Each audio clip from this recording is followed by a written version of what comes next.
In other news, U.S. Secretary of State Mike Pompeo is blaming North Korea's rogue behavior for the stall in negotiations on dismantling the regime's nuclear weapons program.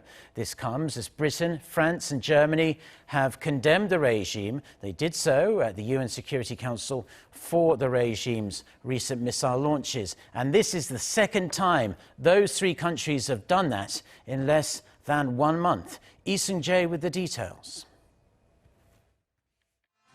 In a speech at the National Convention of the American Legion in Indianapolis on Tuesday, U.S. Secretary of State Mike Pompeo hit out at North Korea's rogue behavior amid stalled talks on dismantling the regime's nuclear weapons program. While Pompeo stressed that the U.S. has galvanized global support to denuclearize North Korea, he stopped short of mentioning the international sanctions that are on the regime.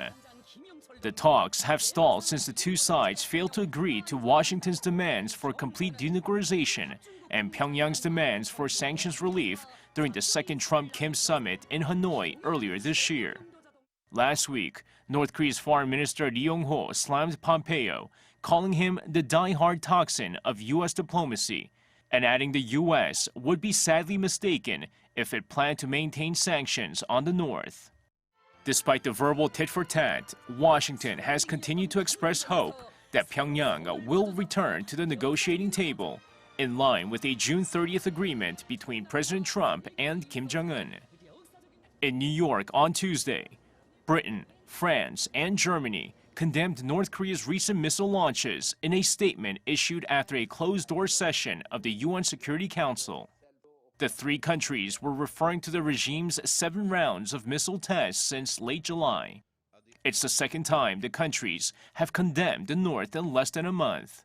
The statement urges Pyongyang to engage in meaningful negotiations with the U.S., adding that international sanctions must remain in place and be fully and strictly enforced until North Korea's nuclear and ballistic missile programs are dismantled.